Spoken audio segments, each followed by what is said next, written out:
Subscribe कीजिए crypto money मंत्रा channel को और बेल आइकन को दबाइए हमारे लेटेस्ट वीडियोस सबसे पहले देखने के लिए।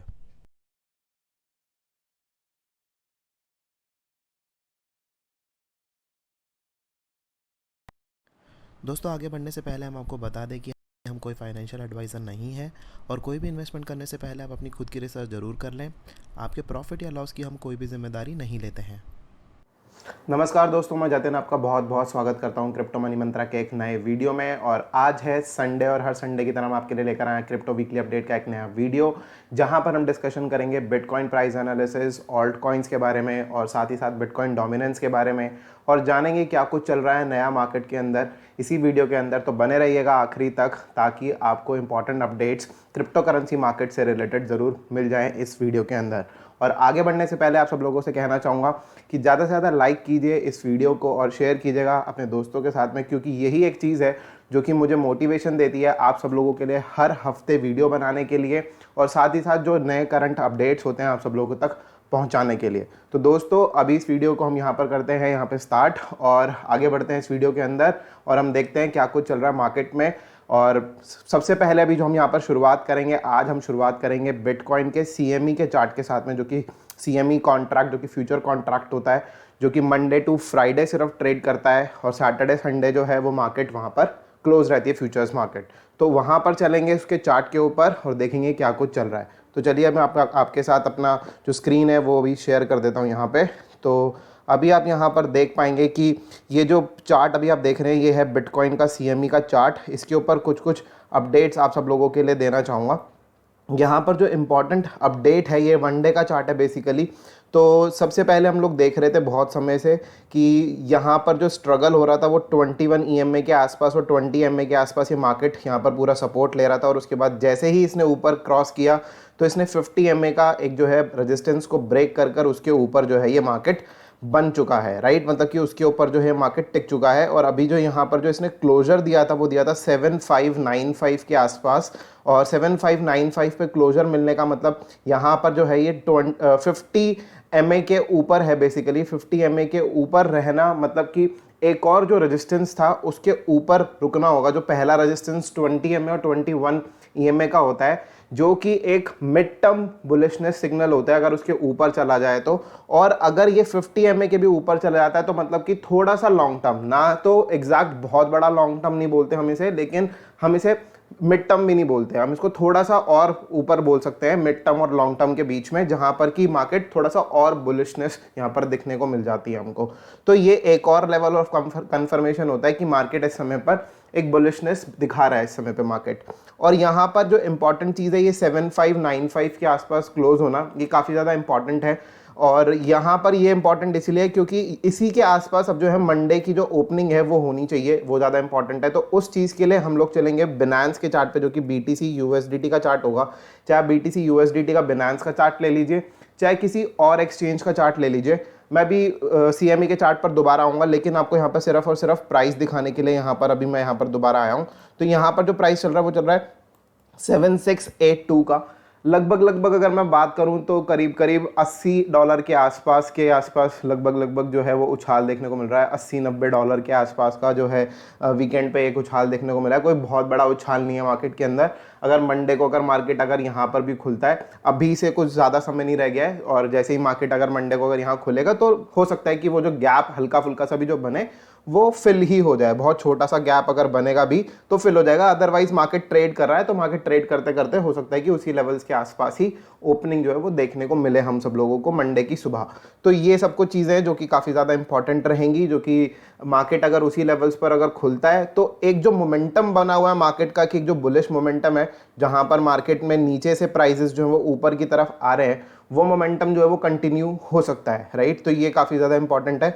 अब ये मार्केट में प्राइस कहाँ तक जा सकता है, ये सबसे ज़्यादा इंपॉर्टेंट चीज़ें हैं। तो उस चीज़ के लिए मैं वापस दो चीज़ों पे आना चाहूँगा। एक तो हम सब लोगों ने पहले से ही फिबोनाची के ऊपर डिस्कशन किया था, जिसमें हमने बात करी थी कि 7935 के आसपास, हमने पिछला जो वीडियो देखा होगा, पिछले 2-3 वीडियोस में मैंने ये चीज़ डिस्कशन की है कि 7935 इज़ दी 61.8% का रिट्रेसमेंट। और 8,000 तक प्राइस जो है वो थोड़ा सा ऊपर की तरफ भी जंप कर सकता है। अगर हम बात करें कि मार्केट कहाँ तक ऊपर आ सकता है, तो ये एक रेजिस्टेंस लेवल रहेगा 8,000 के आसपास का लेवल जो एक है वो एक इंपॉर्टेंट रेजिस्टेंस रहेगा। अगर मार्केट इसको तोड़ते हुए ऊपर चला जाता है या फिर मार्केट धीरे धीरे करके भी अगर तोड़ता भी है मार्केट, उसके बाद कहाँ तक जा सकता है, क्योंकि मेरी एक्सपेक्टेशंस जो फर्स्ट टारगेट जो मैं चीज़ लेकर चल रहा हूँ, अगर आप हमारा टेलीग्राम ग्रुप पे भी जाएंगे, आज से कुछ समय पहले हमने यही चीज़ प्रिडिक्ट की थी कि हाँ 7935 के आसपास मार्केट जो है वो जाएगा कि, और मैं उस प्राइस को लेके होल्ड कर रहा हूं अपने बिटकॉइंस, राइट। और यहाँ पर जो मैंने जो बाइंग करी थी वो राउंड अबाउट 4000 और 4800 के बीच में मैंने करीब करीब बाइंग की थी, और उसके बाद मैं अभी तक इसको होल्ड कर रहा हूं, राइट, उस पोजीशन को। तो 7930 के आसपास की मेरी एक जो है प्रिडिक्शन मतलब कि एक एक्सपेक्टेशंस है मार्केट के साथ में कि मार्केट वहां तक जाना चाहिए। अब उसके बाद अगर उस लेवल को अगर ये तोड़कर अगर ऊपर जाता है तो क्या, तो उस चीज के बाद हम आएंगे सीधे सीधे बीटीसी के सीएमई के चार्ट के ऊपर कि अगर उस लेवल्स को अगर ये तोड़कर अगर ऊपर चला जाता है तो फिर उस सिचुएशन में क्या। तो डेफिनेटली अगर मार्केट में अगर बुलिश मोमेंटम अगर कंटिन्यू अगर होता है तो यहाँ पर सीएमई के ऊपर काफी जो है गैप्स जो है वो बने हुए हैं, जिसमें कि सबसे बड़ा गैप आज तक का जो है वो है $900 का, ये सबसे बड़ा वाला गैप, जो कि राउंड अबाउट में अगर बात करूं तो 8,300 से लेके 8,300 से लेकर यहाँ पर 9,200 के आसपास के जो लेवल्स हैं वहाँ पे करीब करीब एक ये गैप बनता है। तो उन लेवल्स के गैप के आसपास करीब करीब जो है ये मार्केट जिस तरीके से दिख रहा है उस गैप को भी हो सकता है कि फिल कर दे। और अगर मैं बात करूं कि अगर ये धीरे धीरे करके अगर ये मार्केट ऊपर जाता है तो ये मैंने एक ट्रेंड लाइन भी एक ऊपर की तरफ ड्रॉ करके रखी है, आप इस ट्रेंड लाइन को देख सकते हैं। ये जो ट्रेंड लाइन है ये करीब करीब 14,000 के आसपास से यहाँ से आ रही है। अगर मैं इसको और ऊपर अगर एक्सटेंड करूँगा तो ये 20,000 से भी जाके ऊपर की तरफ ये टकराती है, ये वाली ट्रेंड लाइन, ठीक है। लेकिन मैंने यहाँ पर ये छोटा सा ही ट्रेंड लाइन जो है वो ड्रॉ किया है, जिसमें कि ये चीज़ क्लियर यहाँ पर दिखता है कि अगर ये ऊपर की तरफ गया तो 9200 के आसपास को यहाँ पर मई के महीने में ये फिल कर सकता है। इसका मतलब अब यहाँ पर ये जो ग्रोथ है, अभी आज की डेट में हम लोग बैठे हैं करीब करीब 24 अप्रैल की आज डेट है, सॉरी 24 अप्रैल की डेट नहीं है, आज 26 अप्रैल की डेट है। और 26 अप्रैल को अभी ये जो क्लोजर हुआ था वो 24 अप्रैल को हुआ था। और उसके बाद अगर ये प्राइस धीरे धीरे ऊपर जाता है और इस गैप को अगर फिल करता है, राइट, अगर ये हो सकता है कि पहले भी फिल कर दे, ये ऊपर यहाँ पर जाकर इस लाइन से टकराए और धीरे धीरे करके नीचे की तरफ आ जाए, हो सकता है कि ये मई के 20 तारीख के आसपास तक भी 18-20 मई के आसपास तक भी यहाँ तक जाए। तो इसका मतलब ये बहुत ही स्लो ऊपर जाएगा, जिस तरीके से हमने पीछे भी इसको देखा है यहाँ पर स्लो ऊपर जाते हुए। तो इस सिचुएशन में जब भी मार्केट के अंदर बीटीसी की वॉलेटिलिटी कम होती है, लेकिन वो ऊपर तो जा रहा है प्राइस, लेकिन वॉलेटिलिटी जो है वो कम होती है, तो उसका जो डायरेक्ट इंपैक्ट हमको देखने को मिलता है वो देखने को मिलता है बीटीसी डोमिनेंस के ऊपर, जो कि हमने पीछे भी देखा ही है, राइट। और अगर हम बात करें तो मैंने ये पिछले हफ्ते जो एक्सप्लेन किया था कि यहाँ पर ये जो प्राइस है ये इस तरीके से बीटीसी डोमिनेंस जो है वो चल रहा था, और बीटीसी डोमिनेंस ने यहाँ पर जो एक ऊपर की तरफ ये जो गया था एक बारी 67-68 के आसपास के बीच में, और वहाँ से फिर से नीचे की तरफ आने लग रहा है। तो ये एक इम्पॉर्टेंट लेवल के आसपास है जिसको ये तोड़ना बहुत ज़्यादा ज़रूरी है, जो कि 63.65 के लेवल्स जो बनेंगे करीब करीब, या फिर 63 के ही लेवल्स को हम मान लेते हैं करीब करीब, कि उसको तोड़ के नीचे आना काफ़ी ज़्यादा इंपॉर्टेंट है। और जब ये इसके नीचे आ जाएगा, ये जो प्राइस अभी चल रहा है हमारी ट्रेंड लाइन से एकदम चिपक के चल रहा है, अभी पहले ये नीचे की तरफ था ट्रेंड लाइन के, अब ये ट्रेंड लाइन के ऊपर की तरफ हो रहा है। मैंने यहाँ पर जो लाइन बनाई है बेसिकली, ये हमेशा से जब भी कोई भी ट्रेंड लाइन या फिर हम कोई भी वेव बनाते हैं तो उसमें ये चीज़ होता है बेसिकली, जनरली अगर आप देखेंगे तो ये एस फॉर्मेशन बनाता है, यहाँ से ट्रेंड लाइन के पहले ऊपर, फिर ये नीचे की तरफ, फिर ये नीचे की तरफ ही रहेगा, फिर यहाँ से नीचे की तरफ, फिर ये ऊपर की तरफ, राइट। तो इस तरीके से अभी ये फिक्स नहीं है कि यहाँ तक नीचे की तरफ जाएगा, लेकिन हम लोगों ने एक ये रफ टारगेट जो है राउंड अबाउट 58 के आसपास के लगा रखे हैं कि अगर ये 62-63 के आसपास के लेवल्स को अगर ब्रेक करता है तो ये 58 के लेवल्स के आसपास जो है वो आ सकता है। बहुत ही मतलब हमारे को चांसेस ऐसे लगते हैं कि ऐसा हो सकता है।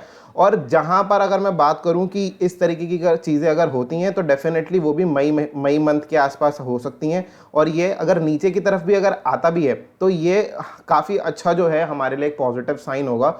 और यहाँ पर ये जो रेजिस्टेंस है ये सॉरी, ये जो सपोर्ट है बेसिकली 62 63 के आसपास के लेवल्स पर, हमको सिर्फ ये चीज़ भी और देखनी होगी कि कहीं पे ये डबल बॉटम फॉर्म करके ये ऊपर की तरफ ना चला जाए, ये डब्ल्यू पैटर्न ना बना दे कुछ इस तरीके से, यहाँ से अगर ये नीचे की तरफ अगर आता है और ये डब्ल्यू पैटर्न ना बना दे, क्योंकि इसकी भी एक्सपेक्टेशंस है मार्केट के अंदर कि ऐसा भी हो सकता है।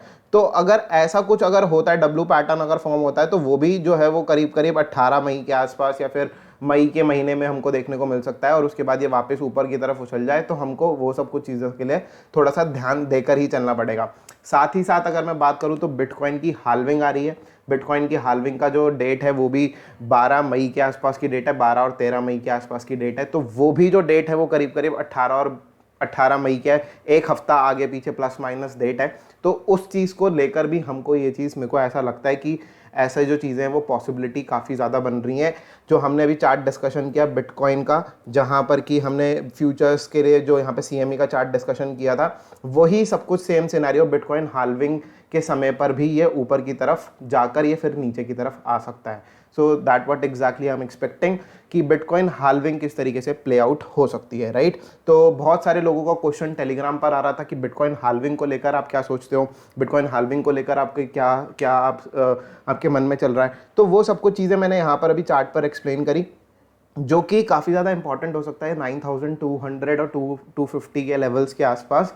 और मैं ये चीज़ देखूंगा कि अगर ये मार्केट अगर ट्रेंड लाइन को टच कर कर अगर नीचे की तरफ अगर आता है, तो डेफिनेटली और डेफिनेटली वहाँ से एक शॉर्ट पोजीशन मैं ओपन करूँगा फॉर अ स्मॉल टाइम, छोटा मोटा एक प्रॉफिट लेकर बाहर निकलेंगे उसमें से भी, क्योंकि मार्केट ने ओवरऑल आने वाले समय के अंदर तो बुलिश होना ही है, राइट। तो ऑफ कोर्स एक शॉर्ट पोजीशन वहाँ से क्रिएट करो और नीचे की तरफ माल बेच के बाहर आ जाओ, राइट। अब यहाँ पर ये सबसे बड़ा और क्वेश्चन आता है कि मार्केट कहाँ तक नीचे एक्सपेक्ट कर सकते हैं बाद में। बहुत सारे लोग कह रहे हैं कि नहीं मार्केट 3000 चला जाएगा, बहुत सारे लोग कह रहे हैं कि मार्केट जो है वो 3000 से भी नीचे चला जाएगा, कुछ लोग बोलते हैं 3200 हो जाएगा, कुछ इस तरीके से चीज़ें चल रही हैं। मार्केट में लोग जो है वो बेयरिश ज़्यादा हो रहे हैं और मार्केट में बुलिशनेस जो है वो कम हो रही है। तो एक चीज़ हम सब लोगों को ध्यान में रखना चाहिए कि जितने भी वेल्स हैं, जितने भी यहाँ पर जो बड़े बड़े एक्सचेंजेस हैं जो कि मार्केट के अंदर प्ले करते हैं, उनका एक क्लियर कट माइंडसेट होता है कि आपके माइंडसेट के साथ जो है वो खेलना है। ये चीज़ को हमको ध्यान में रखना चाहिए कि जो भी चीज़ आपके माइंड में चल रही है वो चीज़ वो होने नहीं देंगे। और उस चीज़ का वो पता कैसे लगाते हैं, सबसे बड़ी बात होती है कि वो लोग पता कैसे लगाते हैं। लोग सोचते हैं कि नहीं हमारे माइंड के साथ खेल जाते हैं ये लोग और हमें पता नहीं चलता, और कैसे होता है ऐसा, क्योंकि हम जो भी करते हैं उसका अपोजिट मार्केट में होने लगता है। जैसे ही आप सोचोगे कि नहीं मार्केट बुलिश है तो मार्केट नीचे चला जाता है, जब भी आप सोचते हो कि नहीं मार्केट बेयरिश है मार्केट ऊपर चला जाता है।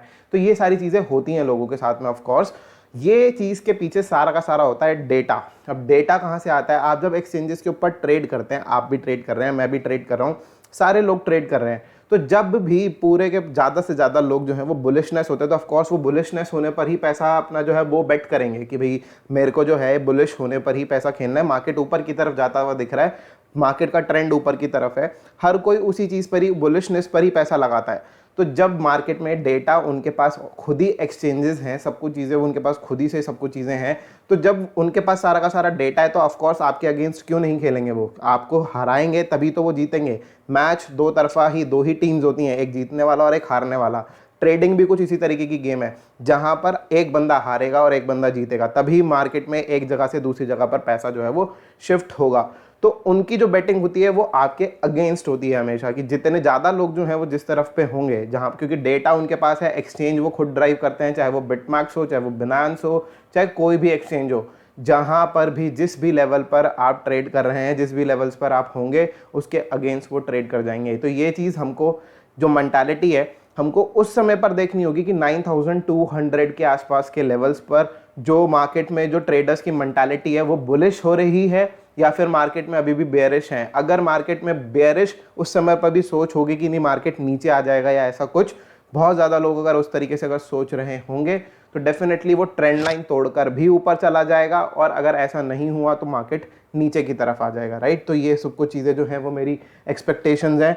आई डोंट नो कि मेरा फ़ोन मैंने कहाँ पर रख दिया एग्जैक्टली लेकिन जो क्वेश्चंस थे वो डेफिनेटली आप सब लोगों के आज मैं नहीं ले पाऊंगा क्योंकि मेरे पास मेरा भी फ़ोन अवेलेबल नहीं है जहां पर मैं अपने टेलीग्राम के चैनल पे टेलीग्राम पे मैं ग्रुप में देख सकता होता हूं कि कहां पर क्या कुछ चीज़ें हैं। लेकिन मैंने इस वीडियो के अंदर एक शॉर्ट में कवर करने की कोशिश की है कि बिटकॉइन से रिलेटेड क्या कुछ चीज़ें जो हैं। एक क्वेश्चन जो मुझे बहुत अच्छे तरीके से ध्यान में है वो है इथेरियम 2.0 से रह के, जो कि इथेरियम 2.0 से रिलेटेड जो है लोगों ने क्वेश्चन पूछे थे कि उसमें क्या सोचता हूं मैं कि इथेरियम 2.0 जो है वो क्या कुछ प्ले आउट कर सकता है।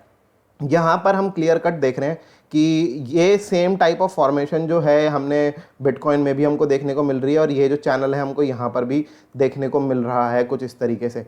तो अगर ये चैनल फॉर्मेशन, ये जो आप देख रहे हैं जो चैनल बना हुआ है, ये चैनल फॉर्मेशन को अगर मैं देखूं तो नेक्स्ट टारगेट मेरा 2209 का होना चाहिए, जो कि यहाँ पर ये एक रेजिस्टेंस भी है और मैंने यहाँ पर ये ऊपर अपर चैनल में ट्रेड कर रहा है। एक जो है ये ऊपर की तरफ यहाँ पर ये अपर चैनल होता है, बीच की लाइन के ऊपर वाला चैनल एक अपर चैनल होता है और नीचे वाला चैनल लोअर चैनल होता है। लोअर चैनल में जब तक है ये नीचे लोअर चैनल को तोड़ने की हिम्मत रखता है और जब तक ये ऊपर की तरफ है तो ये ऊपर की तरफ तोड़ने की हिम्मत रखता है, राइट। तो अगर हम बात करें तो यहाँ पर अगर ये अपर चैनल को अगर ये तोड़ के अगर ये ऊपर की तरफ जाता है तो उस समय पर ये 224 के टारगेट्स को ब्रेक कर देगा। लेकिन यहाँ पर जो इंपॉर्टेंट मतलब 224 के लेवल्स 225 के लेवल्स को है जो कि है वो ब्रेक नहीं मतलब कि टच कर सकता है मार्केट, ठीक है। क्योंकि यहाँ पर एक ये इंपॉर्टेंट यहाँ पर सपोर्ट था पहले, इस तरीके से हम देख सकते हैं ये एक सपोर्ट हमको नजर आ रहा है, क्लियरली विजिबल है, बहुत ही क्लियर विजिबल है यहाँ पे चार्ट के ऊपर। और अदरवाइज अगर ये इसको अगर ब्रेक नहीं करता है तो उस सिचुएशन में 209 से ये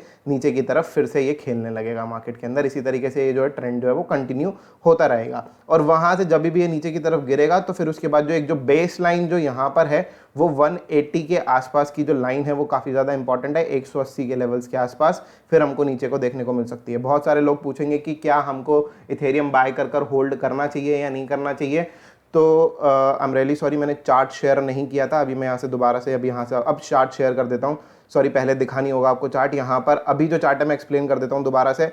यहाँ पर ये जो है ये 3 लाइनें हैं जो कि बीच में जो चैनल है इथेरियम का इथेरियम यूएसडीटी का चार्ट है ये बेसिकली। और यहाँ पर अगर मैं बात करूँ तो ये जो है अपर चैनल में अभी ये ट्रेड कर रहा है, जो बीच वाली लाइन है इसके ऊपर। और अगर ये लोअर चैनल में अगर ट्रेड करता तो यहाँ से ये नीचे की तरफ चला जाता। तो अगर ये ऊपर की तरफ अगर ये है तो ये ऊपर वाले चैनल को ब्रेक करने की हिम्मत रखता है और एक ट्रायंगल पैटर्न भी फॉर्म कर रहा था। और ये जो ट्रायंगल पैटर्न फॉर्म करने का जब ये ऊपर की तरफ गया तो बहुत धीरे धीरे ऊपर की तरफ जा रहा है, आप देख सकते हो। और जो ऊपर की तरफ के जो लेवल्स जो हमने बताए वो 209 के लेवल्स, यहाँ पर ये जो एक छोटा सा रेजिस्टेंस है ये देखने को मिल रहा है, इस लेवल्स को टच कर सकता है। और अगर ये सीधे शूट करता है तो 224 225 के लेवल्स को यहाँ पर टच करेगा और उसके बाद थोड़ा सा करेक्शन ले लेगा 180 के लेवल्स के आसपास। अदरवाइज अगर मैं बात करूं कि ये ट्रेंड अगर कंटिन्यू होता है तो 224 को भी तोड़ के ऊपर की तरफ जा सकता है और देखा जाएगा उस समय पर क्या कुछ प्राइस है। लेकिन मैं 224 के प्राइस को काफ़ी ज़्यादा इंपॉर्टेंटली वॉच कर रहा हूँ, 224 225 के लेवल्स को, कि इस लेवल पर टच करके थोड़ा सा अगर करेक्शन अगर आता है तो हमको एक जो है ये ट्रायंगल पैटर्न देखने को मिलेगा। फिलहाल के लिए अभी ये इस चैनल के अंदर ट्रेड कर रहा है मार्केट, आप देख सकते हैं। मैं इसको थोड़ा सा जूम कर लेता हूँ, ये चैनल हमको क्लियरली विजिबल है। इस चैनल के अंदर जब तक ट्रेड कर रहा है, जब तक इसके ऊपर जाकर ब्रेक नहीं करता तो हम इसको बुलिश, पूरा फुल बुलिश नहीं बोल सकते। जब तक इस चैनल को नीचे की तरफ अगर ब्रेक नहीं करता तो हम इसको बेयरिश नहीं बोल सकते। अभी फिलहाल के लिए अप ट्रेंड बोल सकते हैं, अप ट्रेंड चैनल है जो कि ऊपर की तरफ जा रहा है, ठीक है। तो इस चैनल को आप अपने भी चार्ट पर ड्रॉ करके रखिए इंपॉर्टेंट लेवल्स के आसपास। बाकी सारे इंडिकेटर्स भी देखिए, MACD देखिए, RSI देखिए, क्या कुछ चल रहा है मार्केट के अंदर, वो सब कुछ चीज़ें देखिए। अगर RSI आपको यहाँ पर 75 76 के लेवल से ऊपर जाता हुआ दिखे तो समझ लेना कि मार्केट में उड़ान जो है वो भर चुका है मार्केट, और मार्केट किसी भी समय पे उड़ता हुआ ही नजर आएगा। 76 के लेवल्स के अगर ऊपर अगर क्लोजर अगर दिखे, डेली क्लोजर, तो समझ लेना कि मार्केट जो है वो फुल ऑन उड़ान भरने के लिए एकदम तैयार है, बहुत तेजी से मार्केट ऊपर जाएगा, ठीक है। तो ये कुछ चीज़ें हैं जो कि हमारी एक्सपेक्टेशंस हैं। और RSI, MACD और इन सब चीज़ों के लिए एक बहुत ही जल्दी एक वीडियो प्लान कर रहा हूँ जहाँ पर आप देखकर चीज़ों को समझ सकेंगे कि कब मार्केट जो है वो बुलिश होता है, कब मार्केट बेयरिश होता है। ये सब कुछ चीज़ों के लिए मैं एक बहुत जल्दी एक जो वीडियो है वो प्लान करने जा रहा हूँ, राइट। So let's see. जल्दी ही लेकर आऊँगा उस चीज़ के लिए वीडियो की MACD और RSI की स्ट्रैटेजी जो है वो किस तरीके से काम करनी चाहिए और किस तरीके से काम करती है बेसिकली, ठीक है। तो ये सब कुछ चीज़ें हैं। यहाँ पर हमको इथेरियम 2.0 की अगर मैं बात करूँ तो दोस्तों इथेरियम 2.0 के लिए मैं थोड़ा सा आप सब लोगों को अपडेट दे देता हूँ। इथेरियम 2.0 सिर्फ और सिर्फ पुराना इथेरियम नहीं है। इथेरियम 2.0 के अंदर काफ़ी नए फीचर्स हैं जो कि हम अभी मैं आप सब लोगों के साथ एक चीज़ ज़रूर डिस्कशन करना चाहूँगा, जो कि है DeFi सिस्टम। DeFi सिस्टम एक ऐसा सिस्टम है जो कि डिसेंट्रलाइज फाइनेंस सिस्टम है। जैसे आज की डेट में आप बैंक या फिर किसी भी फाइनेंशियल इंस्टीट्यूशन के पास जाते हैं और उसके पास अपना मॉर्टगेज लोन लेते हैं, या फिर ऐसा कुछ, अगर मॉर्टगेज लोन के बारे में आपने सुना होगा, मॉर्टगेज मतलब कि एक गिरवी कोई भी चीज़ रखते हैं और उसके बाद जो है आपको बैंक जो है वो लोन दे देता है। चाहे वो घर होता है मॉर्टगेज में, चाहे वो ज्वेलरी होती है, या फिर गोल्ड की कोई और चीज़ें होती हैं, या फिर किसी भी तरीके की ऐसी प्रीशियस आइटम जिसकी कोई ना कोई वैल्यू हो, उसके बदले आपको जो बैंक है वो लोन दे देता है। इसी तरीके की कुछ कुछ चीज़ें जो हैं वो DeFi सिस्टम जो है, डिसेंट्रलाइज फाइनेंस सिस्टम जो है वो इथेरियम बेस्ड फाइनेंस सिस्टम जो है वो बन चुका है। अभी ये जो पूरा का पूरा सिस्टम है, ये पूरा का पूरा स्टेबल नहीं है सिस्टम। अभी बहुत ज़्यादा इसके अंदर चीज़ें जो है वो फिक्स करने वाली चीज़ें हैं।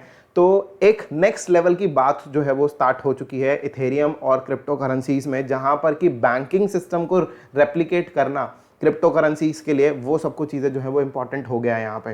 तो इस सब चीज़ों के लिए इथेरियम 2.0 के लिए मैं एक और अलग से सोच रहा हूँ कि एक वीडियो जो है वो बनाई जाए, जहाँ पर आप सब लोगों को जो है इन्फॉर्मेशन दी जाए इथेरियम 2.0 से रिलेटेड, कि किस तरीके से पूरा का पूरा जो सिस्टम है जो इथेरियम का, वो आप सब लोगों के सामने एक नया सिस्टम, एक नए फंक्शनैलिटीज़ के साथ में वो आ चुका है। इसीलिए ही इथेरियम को इस समय पर बहुत ज़्यादा इंपॉर्टेंस दी जा रही है। जो सारी चीज़ें दूसरे ब्लॉकचेन्स में भी थी, वो भी जो सिस्टम है वो इथेरियम के अंदर जो है वो बनाया जा चुका है। काफ़ी हद तक चीज़ें जो है वो की जा चुकी हैं और भी चीज़ें इंप्रूवमेंट हो रही है। माइनिंग जो है, इथेरियम की जो माइनिंग होती थी वो लगभग अब ख़त्म हो चुकी है और सारा का सारा जो चीज़ें हैं वो स्टेकिंग पे आ चुकी है। इथेरियम स्टेकिंग के ऊपर आप सब लोगों को अब मैं बताना चाहूँगा कि जिस तरीके से पहले माइनिंग रिवॉर्ड होता था, अब उसी तरीके से अब इथेरियम का स्टेकिंग रिवॉर्ड होगा। जब स्टेकिंग रिवॉर्ड होगा, इसका मतलब सिंपल चीज़ है कि जितने ज़्यादा इथेरियम आप अपने वॉलेट के अंदर स्टेक करके रखेंगे, स्टोर करके रखेंगे या फिर स्टेक करके रखेंगे, तो आपको उसमें जो है एक्स्ट्रा इथेरियम जो है वो मिलते रहेंगे, जो कि एज अ स्टेकिंग रिवॉर्ड मिलेंगे, राइट। आप स्टेकिंग का कॉन्सेप्ट ऑफ कोर्स जानते ही होंगे। तो ये सब कुछ चीज़ें जो हैं वो काफ़ी ज़्यादा इंपॉर्टेंट है, जो कि इथेरियम 2.0 को लेकर इंपॉर्टेंट है। काफ़ी अलग अलग फीचर्स, काफ़ी नए नए फीचर्स जो हैं, स्मार्ट कॉन्ट्रैक्ट्स ऑलरेडी मार्केट के अंदर हम लोग सुनते ही होंगे, हमने DeFi सिस्टम को सुना, और भी काफ़ी सारी चीज़ें हैं जो कि मार्केट के अंदर चीज़ें चल रही हैं इथेरियम 2.0 को लेके, और काफ़ी अच्छे लेवल पर जो डेवलपमेंट जो वो ऑलरेडी हो चुका है और आने वाले समय में और भी होगा।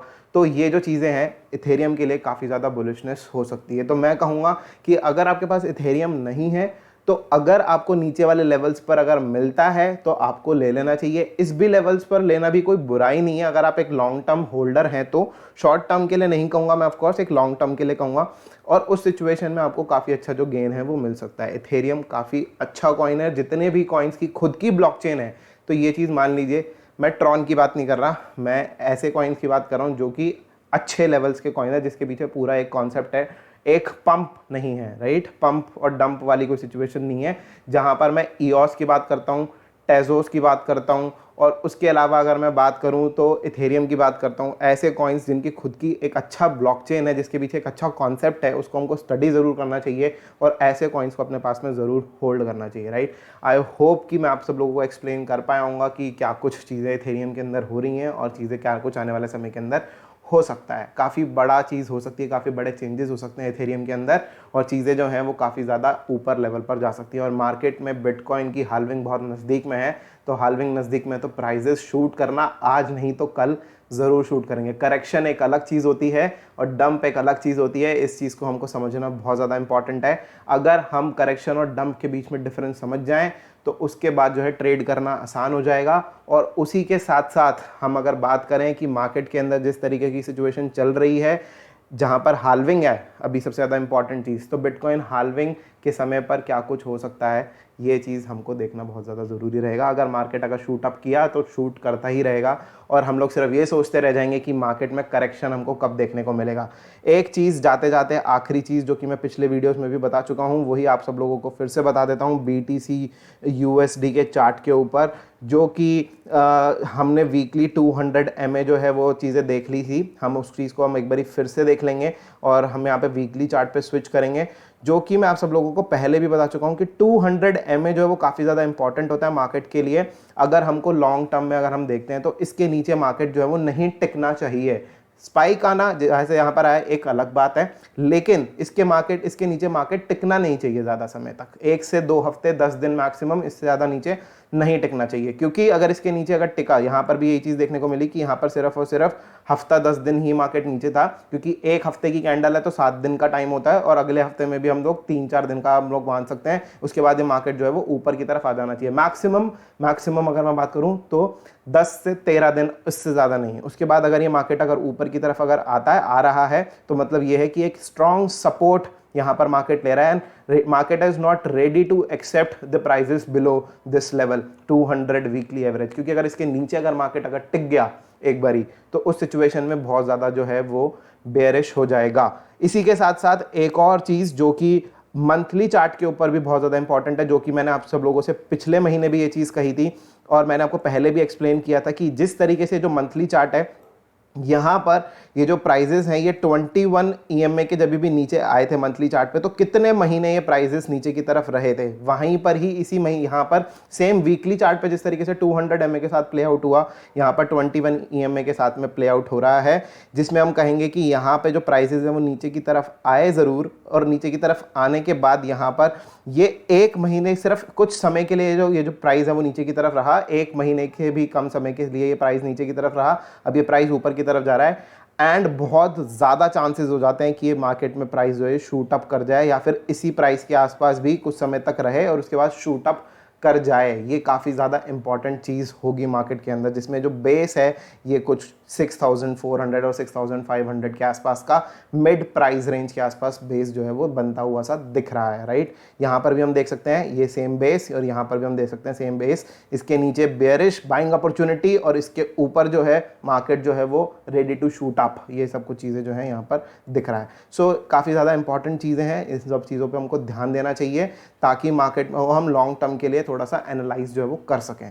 आई होप मैं आपको अपनी बातें जो है वो समझाने में कामयाब हुआ हूँगा। और साथ ही साथ अगर हम बात करें डेली चार्ट के हिसाब से, वीकली चार्ट के हिसाब से, तो वीकली चार्ट पर हमको यहाँ पर बहुत ही क्लोज दिख रहा है ये प्राइस, जो कि 21 EMA के ऊपर दिख रहा है, आसपास दिख रहा है, ऊपर तो नहीं, थोड़ा सा नीचे दिख रहा है। अब यहाँ से हल्का फुल्का सा एक करेक्शन जो हमने स्टार्टिंग ऑफ वीडियो में डिस्कस किया था, अगर वहाँ तक अगर आता है 7600 और 7500 के लेवल्स पे, या फिर अगर थोड़ा बहुत और भी नीचे अगर आ जाता है, that does not make any difference, छोटा मोटा प्राइस करेक्शन जो वो चलता रहेगा। 7200 के ऊपर जब तक मार्केट है तब तक बुलिश रहेगा और उसके नीचे के लेवल्स पर भी बाइंग अपॉर्चुनिटीज़ जो हैं वो बनी रहेंगी मार्केट के अंदर फॉर अ लॉन्ग टर्म।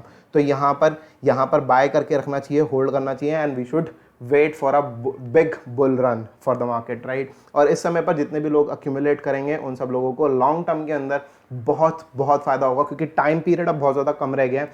जितना ज़्यादा हम लोग पास आ रहे हैं एक 2021 और 2022 के, उतना ही ज़्यादा जो है वो बुलिशनेस जो है वो एक्सपेक्टेड है मार्केट के अंदर। लेट्स सी आने वाले समय में क्या कुछ होता है। सो फिलहाल के लिए दोस्तों इस वीडियो में इतना ही। उम्मीद करता हूँ कि आपको वीडियो काफ़ी पसंद आया होगा। अगर आपको वीडियो पसंद आया तो एक लाइक का बटन बिल्कुल दबा दीजिएगा और ज़्यादा से ज़्यादा शेयर कीजिएगा इस वीडियो को अपने दोस्तों के साथ में, ताकि मेरे को एक मोटिवेशन और आप सब लोगों को और सपोर्ट जो है वो मिलता ही रहे। और कमेंट करके ज़रूर बताइएगा कैसा लगा आपको आज का वीडियो। तो फिलहाल के लिए इस वीडियो में इतना ही। देखने के लिए आप सब लोगों का बहुत बहुत धन्यवाद। जय हिंद, वंदे मातरम।